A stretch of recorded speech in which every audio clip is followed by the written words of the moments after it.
for ni AR. Yan, magpapalit na to ng Neo 1 na fairings. So ito muna yung kanyang before. Yan, so magpapanibagong bihis na naman to. Iba talaga pag marunong, palaging bago ang tsura. Ayan, so yung mga gustong magpapintura dyan, magpa-repaint ng fairings, available yan si AR Works. Yan, siya lang gumagawa niya, ayan, sa motor niya. Diba?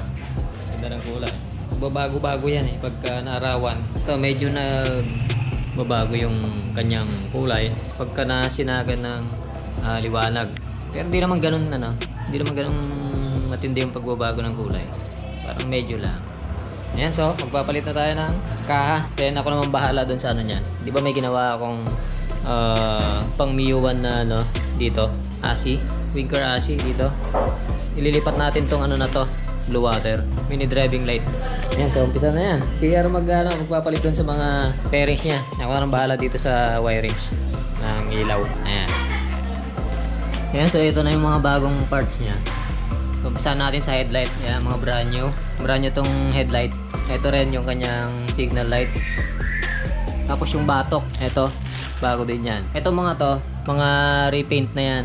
Ito may basag to itong mukha na to. Ayan ayan, pinano niya, tawag dito, tinahi. Ayan maraming basag yan paba. Nakikita nyo yan, mayroong mga tahi, parang tahi. Ayan, alambre yan na hininang para tumibay. Tapos repaint. Yan, kung nakaganyan, di mo na mapapansin na may basag pala yan Ganda ng pagkakadali. Tapos papalitan din yung bracket dun sa harap kasi magpapalit nga, di ba? Yung Mio Sporty. So magkaiba sila. Ito lang naman yata yung papalitan. Yung mga side fairings, repainted din yan. Itong head cowling, front fender, naseta sa likod. Ito lang yung mga bago. Brand new. Ito. So, umpisa na natin. Papalit na yan.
Yan. Ito na yung after. Naka Mio 1 na. Naka kintab, no?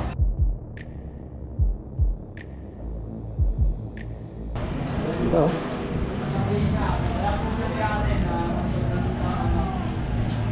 Kintab. Yung Mio 1, meron siyang tatlong tornilyuhan. Yung sporty kasi, ano lang eh, dalawa lang. So, maglalagay na lang ng tornilyo dito.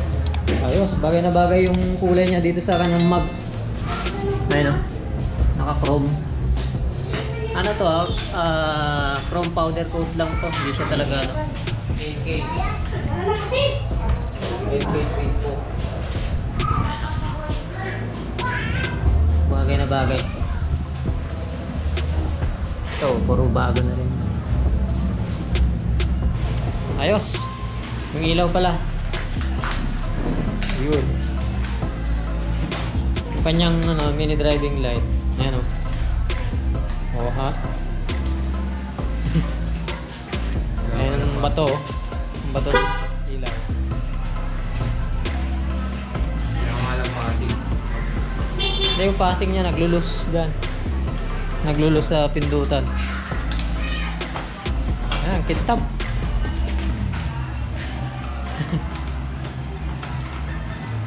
Diba? Hindi pa naka-wax. Makintab na. Paano ba kaya kung naka-wax yan? Yan, okay na.